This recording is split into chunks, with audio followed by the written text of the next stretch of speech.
Greetings, ladies and gentlemen, and welcome back. It is me once again screaming into the void of the internet. Now, I've got two things I want to talk about today. Two very important things, and I'm sorry if I sound a little bit funny. I went to see like the dentist, and I basically have like a toothache, so I have like some stuff numbing my mouth a bit. So if I sound a little bit funny, that's why. But I have two things I'm going to talk about today, and it was something that I heard on the radio on the way to work, and it was about like these parents who had saved a lot of money and they were seeking financial advice from a consultant about how much they would have left over, how much their kids would get, if they were to hit, say, 80 or 90 years old. And interestingly enough, they didn't say the exact number because this was just like a case scenario they were talking about, like how they do business and stuff. Um, Essentially, what the parents said was like when they saw how much the kids would get, they said they felt like that wasn't right. Like they worked so hard, and knowing that the kids would get that didn't sit right with them. And so they said, well, is there a way that we can spend more of the money and stuff like that? And I wanted to talk about that for a while. I didn't get around to doing it until now, but I wanted to talk about that because I'm like, say what you will about rich people, say what you will about corrupt, politicians and stuff, but the one thing that they do is they make sure that their kids have something. This classism isn't necessarily just because, the rich get richer and the poor get poorer. It's because there is this unwillingness of people that are aging out to hand the torch down. And again, you can talk all of the crap that you want to talk about rich people, but they're willing to hand the torch down. Heck, they hand the torch down for generations, generational wealth. But when it comes down to these people, here, they're just like, hey, listen, I don't care about giving my kids a better future and stuff like that. And it's rather ironic to hear all these people complain about how hard they have to work and how hard it is to survive. And then you have kids, and it's like you don't even want to share anything that you've worked and built with your kids. I'm not one of these people saying that I think that kids should have everything. And I know I've made videos about this stuff before, but I've never gone into like in depth about, my thoughts on this. I kind of have, but I haven't really done it in the confines of like, say, something like this, right? But I'm not one of these people who thinks that, kids should just get tons and tons of money and stuff like that. I do think that even if I was rich and I did decide to have like kids or something like that, the way that I would handle it is like once they're of working age, I'd have them work for 5 years.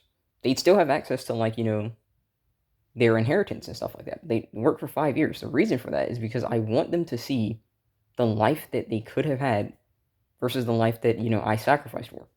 I don't want them getting uppity. I don't want them having an ego.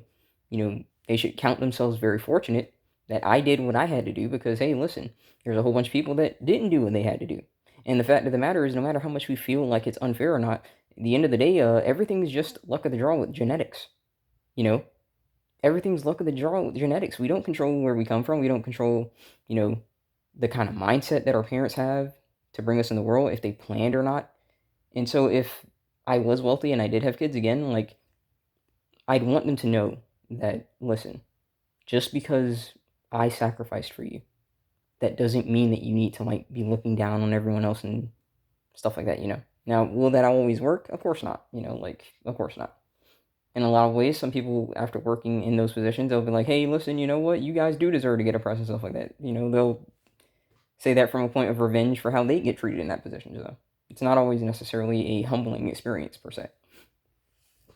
But nevertheless, that would be my attempt at it. But continuing on. Excuse me. Continuing on. The reason that I brought that up is because, like I said, I want to talk about two things. The gooberment, the goofy goobers themselves, have decided to shut down stamps in Section 8. And I just got to say this, even as a guy who comes from a family where that's very common, I think that's wonderful. Because I hear so much about how everyone's talking about, oh, we're strong, we're independent. And I'm sorry if you hear a roommate just going freaking bananas in there, getting rolled on the video game, but I digress. You hear all this bullcrap about, oh, I'm strong, I'm independent, I don't need this, I don't need that, I can pay my bills. And it's like, for the for I don't even know how long they've had it, but just for years, they've just been like freaking leeching off of taxpayers. They've been leeching off of my money when I go and bust my balls, and you go and bust your balls. And that freaking check, that's missing maybe 200, 300, it's a percentage, it's a percentage. So, like, if you're getting really paid up there, sometimes it's a whole bunch of money that's missing from that check that you could have is going to them. And they're trying to say stuff like, oh, it's your duty to pay for my stuff. No. Because you see, if I spend it and say it's your duty to pay for me, you're not going to feel that way. But somehow, when it comes down to this freaking food stamps bullcrap, all of these leeches have been coming out the woodworks, making their little TikTok videos, making their little YouTube videos, talking about how it's our obligation to help y'all. No. And I've said this before, and I'll say it again, guys. I know a lot of black pillars get into this space, and they talk about, like, women and stuff. Listen, nobody owes anyone anything. This is a two-way street. The same way that people don't want to give you the light of day because of how you look or, the mindset that you have on the world and stuff like that, it goes both ways. Listen, guys, you don't have to sit in the bed and rot and just, do nothing. I'm not telling you to go out there and, like, just put your freaking heart on your sleeve and get stabbed over and over again. But I'm also saying you don't need to go ahead and be a victim. Because, listen, I don't care about these people. I don't care. I've even heard some people in my own family talking about that. And I kind of asked them, I said, hey, what are you going to do? And they said, I don't know. Never once did it occur to them that, hey, maybe I should just get off my arse and get a job. The worst part is, in a certain way, I am doing the best out of all of my family. Think about that for a minute. I'm doing the best, at least in my immediate family, right? Like my immediate household family. I'm doing the best out of all of them. I'm not going to go into details. I'm not going to dox anyone, but one sister already has a kid, and she is unemployed, and she is engaged, but they're struggling considering that, hey, that's why they are on stamps and stuff like that. Or maybe she was just leeching, I don't know, right? But, yeah, she's not doing the best. Another is in college, and she's already in debt because she can't afford college, but she wanted to go to college anyway. And guess what just happened with her? She got pregnant. She's got pregnant. She doesn't have the money for college, so she's already in debt, and now she's pregnant. My folks, my family that moved when I stayed here, for my job. They are basically in a trailer park. So yeah, they may have escaped the ghetto, but they're in a trailer park. So I don't know if they're in a decent trailer park or not, because it's really far from me, so I don't know.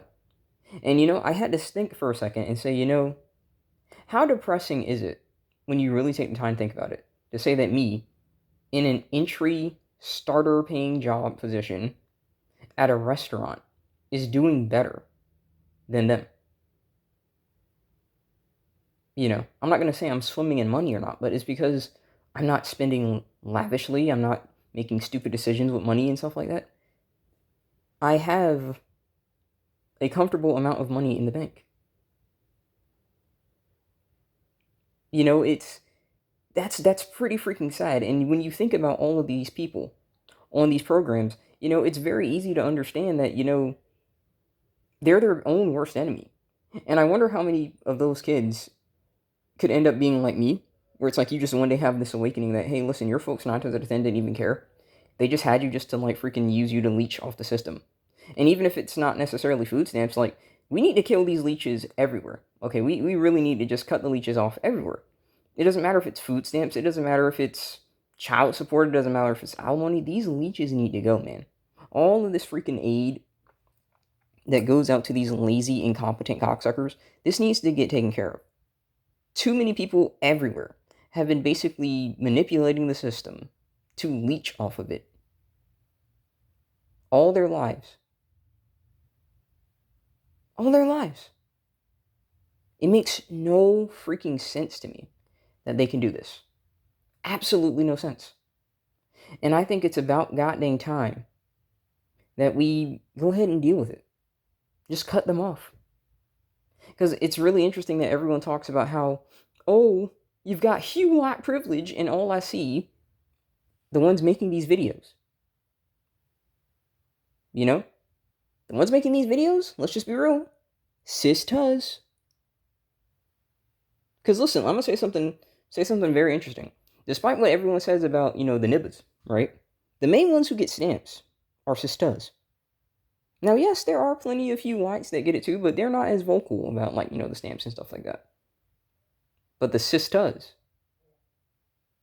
oh, they are. And you've been seeing them every time you turn around, just spamming about how angry they are that their stamps aren't here, as though they were entitled to that for the rest of their lives. No. No. I'm going to tell you something right now.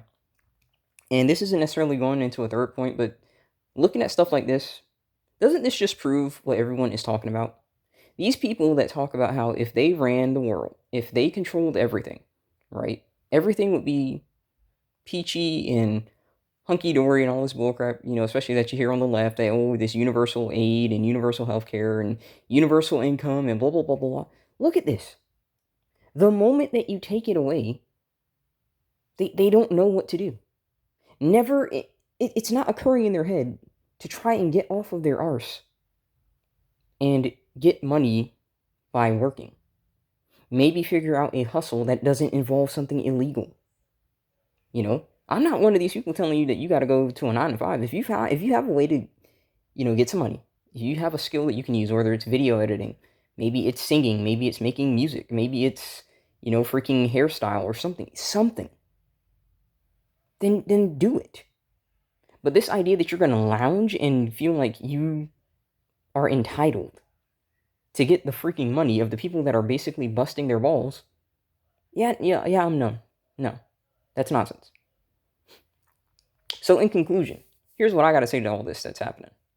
Number one, going back to the point at hand, the reason why this is very interesting to me is because all of these people on these stamps and stuff like that saying that, oh, we deserve it, it just screams all this stuff that people will say that they hate the wealth inequality while they actively participate in lifestyles that basically guarantees that their kids have nothing. Nothing at all, They have no savings for their children. They have no concept of, hey, listen, I shouldn't have a kid if I don't have the resources from them. This doesn't occur to them. So you can hate the rich people all you want, but they're at least willing to, again, pass the wealth on to them. They're willing to pass the torch down. And then when we're going back to, again, the stamps at hand, the concept of the stamps, I think it's very funny that these people don't get it in their heads that, hey, listen, if you decide to let the government feed you, the government can also starve you. And make no mistakes, we do fall in that as well. So, like, I see some people getting all uppity and say, well, see, they're just lazy bums and that's why they need to get a job and stuff. Well, let's not get it twisted.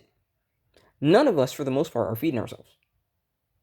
None of us are feeding ourselves because we operate in a fiat-based currency system where we are not allowed to get resources, in my opinion, the way that we should be allowed to.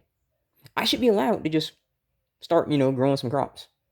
If I have a house, I should be allowed to, just put some pots out. Listen, I'm not talking about, like, tearing up the land. Think about it right here. There are plenty of states that will get angry that you took a freaking pot and put a cabbage plant in that because you didn't have a permit. They will get angry that you went out to a lake and caught a fish. They'll talk about crap like, oh, it was endangered or whatever crap they want to pull out of their arsehole to fine you and all this bullcrap, as overfishing literally kills dozens of endangered species. So make no mistakes, that doesn't have anything to do with it. It has everything to do with the fact that you are getting stuff without going through our cancerous fiat-based currency system. Because you should have to go through that instead of just being able to feed and clothe yourself and be able to build your shelters. They don't like that. That's what that really boils down to. So listen, don't get all uppity and say that, oh, we're doing so much better, we're so superior to them. Listen, I don't blame you for feeling that way to an extent, but listen, let's not sugarcoat it. If the government did some crap, just like 2020, well, we saw how that worked out, right? Not many people were able to freaking feed themselves. So, yeah. But I digress. I hope you guys enjoy, because this is something very interesting, and I've been saying stuff like that for a while, that eventually this was going to happen. Now, I don't know if this is going to be consistent, but honestly, I really hope it is. The leeches need to get cut off. Cut it all off. Cut this freaking child support off. Cut this freaking alimony bullcrap off. Cut it all off. Cut the leeches off. Get rid of them. It's about time. You know? But again, I hope you guys enjoyed. What are your thoughts? What are your thoughts, seriously? And I also want to hear if anyone has some interesting stories about stuff like this, because I'm sure that we all have at least someone in our lives that's been leeching. So I want to know how they're responding to that. Because I've had a few people at work, not that they're close to me or anything, but you overhear things, talk about that. And it's been very amusing. I don't laugh openly, but I do laugh. But again, hope you guys enjoyed. God bless. There's life beyond your pain, guys. Hang in through the bad days. Make it to the good ones. I'll see you in the next one.